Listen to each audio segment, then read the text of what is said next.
Donald Trump thought he could humiliate Michelle Obama on live television and walk away untouched. But seconds later, Barack Obama stood up, dropped one calm sentence that froze the entire room, shattered Trump's confidence, and turned a leadership forum into the most explosive political showdown the nation had seen in years. This was supposed to be a high-profile leadership forum, broadcast live and promoted as a rare moment of national dialogue. A place where powerful figures would come together to talk about unity, responsibility, and the future of the country. The organizers called it a conversation about healing division. But the crowd knew better. It's impossible to put Donald Trump and Barack Obama on the same stage and expect calm. From the moment people walked in, the tension was already there. Cameras were locked in place. Security stood alert. Reporters whispered behind their notepads. Everyone understood why this night felt different. It wasn't just another event. It was the first time Trump and Obama had appeared together since Trump returned to power, and the history between them was too heavy to ignore. Even before a single word was spoken, the atmosphere made one thing clear. This wasn't going to be about policy. It was going to be about pressure, pride, and which version of leadership would survive the spotlight. Obama stood first. He walked to the podium like someone who had done this 1,000 times and didn't need to prove anything. When he began to speak, his tone was calm, almost conversational. He didn't attack anyone. He didn't mention Trump by name. Instead, he talked about responsibility, about how leadership isn't about winning arguments, but about carrying the weight of millions of people who depend on your choices. The room quieted fast. It wasn't because he asked for silence, but because everyone did it on their own. He spoke about respect, about how real power isn't loud. It doesn't need to shout to be felt. He reminded the audience that leaders are judged most when no one is clapping, when there's no camera, no spotlight, no applause to hide behind. Some people nodded. Others sat completely still, listening closely. Even a few faces in the crowd that clearly supported Trump looked uneasy, like they weren't expecting to agree with anything Obama said but couldn't deny the logic behind it. Trump sat back in his chair, arms crossed at first, then resting on his knees. His expression didn't show approval, but it didn't show boredom either. As Obama continued, he shifted slightly, talking about unity without using the word too much. He spoke about dignity, about how leaders don't just represent themselves, but the tone of the entire country.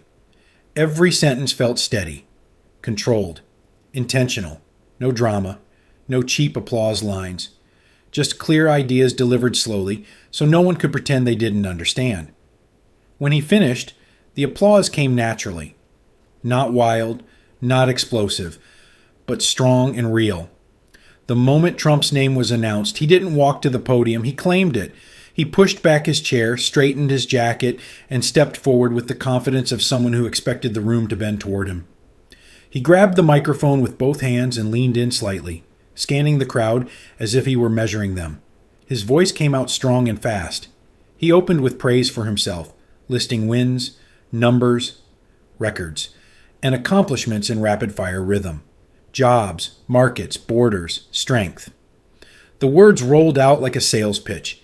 Each sentence ended with a small pause, just long enough to let the crowd react. He smiled when his supporters cheered. He smirked when the applause sounded thin. Trump's eyes kept drifting toward Obama, not directly at first, just quick sideways glances, like a fighter checking his opponent's position before throwing the first real punch. The crowd noticed. At first, Trump kept it subtle. He talked about certain leaders who loved speeches more than results. He joked about how some people were great at talking about unity, but couldn't actually get things done. A few nervous laughs rippled through the audience. Everyone knew who he meant. He hadn't said Obama's name yet, but he didn't need to. The message was clear enough. Trump let the silence hang for half a second too long. Then he leaned closer to the microphone, lowered his voice just enough to sound casual, and smiled in a way that wasn't friendly at all. "You know," he said, shaking his head slowly, "some people love to preach about class and grace, 8 years in power, endless speeches about unity. And what did America actually get?" He paused, letting the room tighten. "Books, interviews, paid speeches, photo tours. Even the former First Lady seemed more focused on selling inspiration than fixing real problems. The reaction hit instantly. Someone muttered "wow" under their breath. A few Trump supporters laughed loudly, trying to turn it into a joke, but the sound came out awkward, forced. Others froze completely. A woman near the aisle shook her head in disbelief. A man behind her whispered, "He really went there."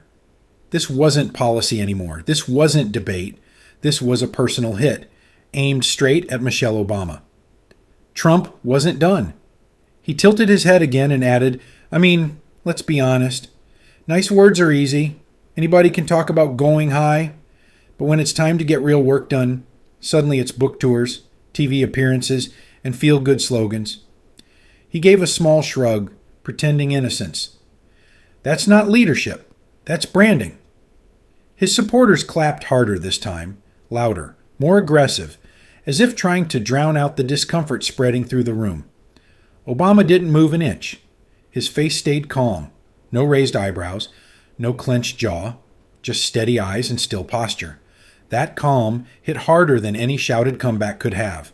People stopped whispering, phones stopped moving, everyone waited for him to react. Trump noticed it. You could see it irritate him. The lack of response annoyed him more than anger would have. He leaned forward again, voice sharper now. "Some people like to pretend they're saints," he said.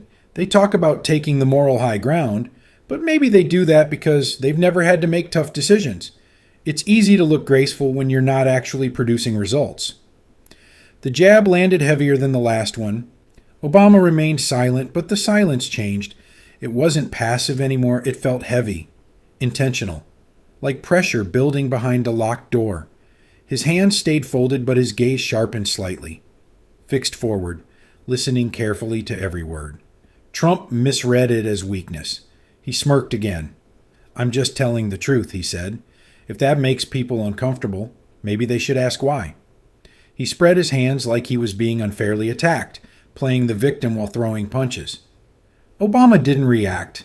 He stayed seated, hands resting together, shoulders relaxed, eyes forward. To someone who didn't know him, it might have looked like he was ignoring Trump. But the people in that room understood something different was happening. This wasn't avoidance. This was control. He was choosing silence, not because he had nothing to say, but because he was deciding when it would matter most. Trump noticed it too. The lack of reaction bothered him. He expected anger. He wanted interruption. Instead, he got stillness. That stillness made his own words feel louder, harsher, more exposed. It was like shouting into an empty room and hearing your own echo come back at you. Trump leaned into the microphone again, trying to regain control. "You see this?" he said, gesturing loosely toward Obama. "No response, that's what I mean. A lot of talk about dignity, but when real truth comes out, suddenly it's quiet." A few supporters clapped, trying to give him momentum. But it didn't land the same. The energy was slipping. The room wasn't reacting the way he wanted. Obama remained motionless. But behind the calm face, he was calculating. Timing mattered. If he spoke too soon, it would look emotional. Too late, and the moment would fade. He was waiting for the right silence, the kind that feels uncomfortable enough to make people lean in, the kind that forces everyone to pay attention when someone finally speaks. In the audience, people started shifting again, not out of boredom, but anticipation. A woman whispered to her friend, "He's waiting." A man in the back nodded slowly and said, "This is about to turn." Even some Trump supporters stopped clapping and just watched, curious now, unsure where this was headed. Trump tried one more time to provoke him. "You can sit there and stay quiet," he said with a forced laugh, "but Americans know who actually gets things done." His voice rose slightly at the end, like he was daring Obama to answer. But Obama didn't take the bait. He stayed still, calm, unmoved. Trump saw the silence and mistook it for surrender. He straightened up, lifted his chin, and gave a short, confident laugh, the kind that said he thought he had control again. "You know what's funny?" he said, tapping the side of the podium with his finger. "I always hear that famous line, 'When they go low, we go high.'" He paused and looked around the room, making sure everyone caught the reference. Sounds nice, very poetic. But maybe some people say that because they've never actually been low enough to understand how the real world works. The room reacted instantly. A sharp wave of gasps rolled through the audience. Everyone understood exactly what he had just done. He didn't say Michelle Obama's name, but he didn't have to. That phrase belonged to her. It was one of the most recognized lines in modern American politics. It had become a symbol of dignity, restraint, and moral strength. And Trump had just twisted it into a joke, turning it into an insult. Some people shook their heads in disbelief. Others sat frozen, eyes wide. A few Trump supporters clapped again, louder this time, trying to show approval. But their applause felt aggressive, defensive. It wasn't celebration. It was tribal loyalty. The rest of the room stayed silent, and that silence felt heavy. Trump leaned forward, feeding off the reaction. Going high doesn't build borders. It doesn't fix crime. It doesn't make America strong, he said. It just makes you feel good while nothing gets done. He smiled again, slow and deliberate. I prefer results over slogans. This wasn't just criticism anymore. This was a direct attack on Michelle Obama's legacy. That line, when they go low, we go high, wasn't just a quote. For millions of people, it represented hope during ugly political moments. It was something parents taught their kids, something teachers put on classroom walls, something people repeated to remind themselves not to sink into hate. Trump wasn't attacking a policy. He was attacking a value. That's why the tension spiked so sharply. The pressure inside the room kept rising. The air felt thicker. People stopped shifting in their seats. It was like the entire audience was holding the same breath. Everyone was waiting for one thing: Obama's reaction. Trump kept talking, not realizing how close he was to losing control of the narrative. Some people hide behind politeness, he said. I tell it like it is. That's why people trust me. He nodded to himself, satisfied, unaware that his words were stacking the tension higher with every sentence. The camera cut back to Obama again, still calm, still quiet. But now the silence felt different. It wasn't neutral anymore, it felt charged, heavy, like something about to break. For a long second after Trump finished twisting Michelle's words, nothing happened. No applause, no shouting, no movement, just silence. Then Obama moved. He didn't jump up. He didn't rush. He slowly unfolded his hands, placed them on the arms of his chair, and stood. The sound of the chair shifting softly against the floor seemed louder than it should have been. Heads turned instantly. Conversation stopped mid-breath. Obama walked with the same steady pace he always had. Shoulders relaxed, back straight, eyes forward. He wasn't angry. There was no visible tension in his face, but there was focus. The kind of focus that makes people stop moving without being told. As he reached the podium, Trump leaned back slightly in his chair, trying to look casual, but his eyes stayed locked on Obama. The smirk on his face faded just a little. Obama placed one hand on the podium and let the silence stretch. He didn't speak right away. That pause was deliberate, long enough to make people uncomfortable, long enough to remind everyone who now controlled the moment. Obama didn't raise his voice. He simply leaned forward slightly, eyes locked on Trump, and spoke slowly, clearly, like every word had been weighed before leaving his mouth. You spent the last 20 minutes dragging my wife into this, he said, mocking her work, twisting her words, laughing at her values. He paused and let the silence thicken. So let's stop pretending this is about leadership styles. Let's talk about character. Trump shifted in his chair, jaw tightening. Obama continued, his tone steady but cutting. Tell Barron who his real mother is. The room didn't react at first. It froze, like someone had hit a mute button on the entire hall. Trump's face drained of color. His mouth opened slightly, then closed again. His eyes darted left, then right, searching for something to grab onto. What the hell are you talking about? He snapped, leaning forward. That's disgusting. That's a lie. His voice was louder now, sharper, but it sounded thin in the heavy silence. A few people gasped. Others stared wide-eyed, trying to process what had just happened. Camera operators scrambled to adjust angles, zooming in on Trump's stiff expression, then back to Obama's calm, unmoved face. The contrast was brutal, one man unraveling, the other standing still like a wall. Obama didn't interrupt. He let Trump talk himself into the corner. When Trump finished, Obama spoke again, slower this time. "I didn't accuse you of biology," he said. "I accused you of hypocrisy."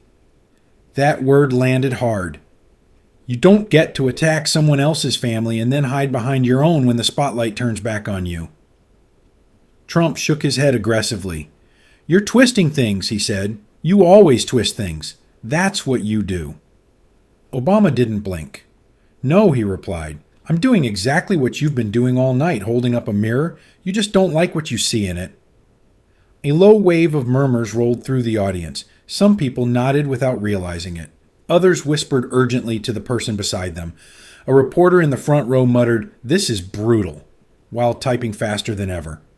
Trump tried to regain control. He forced a laugh. "Look at him," he said, gesturing toward Obama. "Always acting calm, always pretending he's above it all. That's fake. That's an act." Obama's response came instantly. "Calm isn't fake," he said. "It's discipline. Something you confuse with weakness because you've never learned the difference." That line hit like a slap. You could feel it ripple across the room. Trump's voice rose again. "You crossed a line bringing my son into this," he shouted. "You should be ashamed." Obama didn't move. "You crossed that line first," he said quietly. "The moment you decided my wife was fair game for your jokes." His tone sharpened just enough to cut. "If you want to play dirty, don't pretend you're shocked when the dirt gets on your hands." A few people in the audience started clapping. Slowly at first, unsure, then louder as others joined. It wasn't wild applause. It was heavy, deliberate, full of tension. Trump looked around, clearly rattled. "This is a setup," he said. "You came here planning this." Obama shook his head slightly. "No," he replied. "You built this moment yourself. Every insult, every smirk, every cheap shot." He leaned closer to the microphone. "All I did was stop letting you pretend it was harmless." Trump tried to speak again, but his words tangled. He stuttered, cleared his throat, adjusted his jacket. The confidence he walked in with was gone. The room could see it. Obama stepped back half a step from the podium, signaling he was finished. He didn't need to add more. The silence returned, heavier than before. No one rushed to fill it. Not the moderator, not Trump, not the audience. It sat there, pressing down on everyone, forcing the moment to sink in. Trump stared at the floor for a second too long, then looked up again, but the damage was done. Trump sat frozen for a heartbeat too long, staring at the floor like he had dropped something he couldn't pick back up. Then he snapped his head up, forced a tight smile, and grabbed the microphone with both hands. "That was disgusting," he said loudly. "You don't bring children into this. You crossed a line." His voice was sharp, but it cracked slightly at the end. He cleared his throat and tried again. "My family has been under attack for years. Lies, fake stories, dirty tricks. And now this circus?" He let out a short, forced laugh, the kind meant to sound confident, but only made the tension worse. He tried to flip the script fast. "Let's talk about what really matters," Trump said, waving his hand like he was brushing dust off his sleeve. "Jobs, borders, results. That's what Americans care about, not cheap stunts." He nodded to himself, waiting for applause. It didn't come. A few loyal supporters clapped half-heartedly, but the sound died almost immediately. The rest of the room stayed quiet, eyes fixed on him, not with excitement, but with that uncomfortable look people give when they know something has gone wrong. Trump's body betrayed him, even as he kept talking. He kept adjusting his tie. He rocked slightly on his heels. His fingers tapped the podium in uneven rhythm. He avoided looking directly at Obama, choosing instead to stare over the crowd as if the audience itself could save him. "This is what they do," he said, voice rising again. "They pretend to be classy, but behind closed doors, they're just as dirty, maybe worse." The accusation sounded rushed, thrown out without aim, and it landed nowhere. A woman in the front row shook her head slowly. A man near the aisle whispered, "He's spiraling." Several people pulled out their phones, not to cheer, but to record. Trump noticed and forced another smile. "Go ahead," he said, spreading his arms. "Clip it, twist it. That's what you people love to do." He tried to laugh again, louder this time. No one laughed with him. The silence felt louder than any booing would have. Trump attempted humor as a last defense. "Look at this," he said sarcastically. "I come here to talk about leadership, and suddenly it's daytime TV drama." He smirked, waiting for the joke to land. It didn't. Someone coughed in the back of the room. Another person shifted in their seat. The moderator glanced nervously at the stage manager. Trump's smile faded fast. His jaw tightened. His eyes narrowed. "Anyway," he said stiffly, "the American people know who gets things done. They didn't vote for speeches. They voted for action." The problem was the rhythm was gone. Earlier he had controlled the room with energy and volume. Now he sounded rushed, defensive, almost desperate. Every sentence felt like it was chasing the last one, trying to catch up to the moment that had already passed him. Obama stayed silent in his seat, calm, composed, not giving Trump the reaction he wanted. That silence made Trump's words feel emptier with every second. Trump finally leaned back from the microphone, exhaled sharply, and muttered, "Let's move on," as if saying it could erase what had just happened. But no one moved with him. The room didn't reset. The tension didn't fade. His attempt to recover didn't rebuild his authority. It only made the contrast sharper. The moment the cameras cut to a wide shot, the room behind the stage exploded into motion. Producers rushed across the control area, headsets buzzing, voices overlapping. "Did we get that? How many feeds are live? Can we delay the clip?" One technician slammed a hand on the desk and shook his head. "It's already out. Social is blowing up." Screens lit up with replay thumbnails, trending tags, raw footage spreading faster than anyone could stop it. The silence from the stage had turned into a digital wildfire, jumping from phone to phone, screen to screen, country to country. Trump stormed off the stage the second the segment ended, face red, jaw locked tight. He shoved past two aides and barked, "Who let that air? Who the hell approved this?" One staffer tried to explain that it was a live broadcast. Trump snapped back, "Then kill the replay, pull it. I don't want that line anywhere." Another aide whispered nervously, "Sir, there were too many cameras, too many independent feeds." Trump slammed his palm against the wall. "Then bury it. Spin it. Do something." But even as he spoke, phones around him kept buzzing with alerts. The damage wasn't waiting for permission. In the control room, panic was setting in. A producer muttered, "We should have cut to commercial." Another replied, "There was no time. That silence froze everyone." Editors started pulling clips, trying to soften the moment, trimming reaction shots, cutting audio, but it felt useless. The raw version was already everywhere. Commentators were posting in real time. Headlines were being drafted before the broadcast even finished. The room felt like a sinking ship with people scrambling for buckets. Outside the venue, reporters crowded the entrance, shouting questions into the night air. Is the White House responding? Was this planned? Did Trump cross the line first? Live news vans rolled in. Social media timelines refreshed every second. Clips of Obama standing silently, Trump frozen in his seat, the crowd gasping, were being shared with captions like "Unreal," "You can feel it," and "This changed everything." The story wasn't what was said anymore. It was how the room felt when nothing was said at all. Backstage, Trump paced in tight circles, tugging at his tie, muttering to himself. "He set me up," he said angrily. "This was a trap." An aide tried to calm him. "Sir, we need a statement." Trump snapped, "Not now. I'm not giving him the satisfaction." But his voice wasn't steady. The confidence he had on stage was gone. Every few seconds, he glanced at a phone screen showing more clips spreading, more reactions piling up. He couldn't outrun it. When the room finally settled enough for closing remarks, Obama stood again. But this time, there was no tension in his movement. No build-up. No dramatic pause. Just calm control. He walked back to the podium and looked out at the crowd, not at Trump, not at the cameras, but at the people sitting in front of him.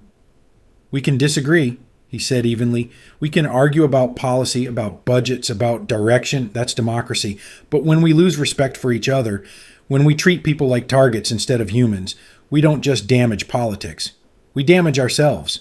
His voice stayed steady, not loud, not emotional, but firm enough to carry through the room. He talked about empathy without sounding soft, about strength without sounding aggressive. Leadership isn't measured by how hard you hit, he said. It's measured by how much responsibility you're willing to carry when nobody is cheering. Heads nodded across the audience. People who had come expecting drama were now listening quietly, almost carefully. The mood had changed again, but this time it wasn't tension. It was reflection. Obama never mentioned Trump's name. He didn't need to. The message was clear without pointing fingers. We can choose restraint over reaction, he said. We can choose dignity over ego. That choice doesn't make headlines, but it changes the country. Applause started slowly, then grew, not wild, not chaotic, but strong and unified. It wasn't partisan. It wasn't about sides. It was about tone. Trump remained seated. He clapped once, then stopped. His face was tight, unreadable. For once, he didn't interrupt. He didn't smirk. He didn't lean toward the microphone. He just sat there, quiet, watching the moment pass without him controlling it. Obama nodded slightly, stepped back from the podium, and returned to his seat. No victory pose, no extended wave, just a calm finish. And the room understood it. The night didn't end with noise. It ended with something heavier, something harder to dismiss. By the next morning, the clips were everywhere. Not the shouting, not the insults, not even the confrontation itself. What people kept replaying was the silence. That moment when the room froze, that pause where no one knew what to say. Analysts called it discipline. Commentators called it strategy. Regular people just called it powerful. In classrooms, teachers played the footage and asked students what leadership actually looks like. Not who won, but who controlled themselves under pressure. In newsrooms, anchors replayed the same few seconds again and again, pointing out how restraint shifted the entire balance of the event. On social media, people argued, debated, shared opinions. But one theme kept showing up over and over. Loud doesn't always mean strong. That night became a lesson without being labeled one. It showed that power isn't volume. It isn't domination. It isn't who talks the longest or the loudest. Power can be patience. It can be timing. It can be knowing when not to speak until the moment matters most. Obama didn't walk off that stage with a trophy. He didn't declare victory. But he left something deeper behind. A reminder that dignity isn't weakness. That silence, when used with purpose, can be sharper than any insult. That calm, when real, can bend a room without raising a voice. People didn't just remember what was said. They remembered how it felt. The shift. The pause. The sudden quiet that made everyone pay attention. And long after the event faded from the news cycle, that feeling stayed. Because in the end, the night wasn't owned by the loudest man on stage. It was owned by the one who didn't need to shout to be heard. If this moment made you think differently about power, leadership, and what real strength looks like, don't let the story end here. Subscribe to the channel for more real-time political showdowns, hidden moments behind the headlines, and the kind of confrontations they don't show you on the evening news. Turn on notifications so you never miss the next explosive story. Hit the like button if this one hit hard and drop your thoughts in the comments. Did Obama handle this the right way, or would you have done something different? Your voice matters here.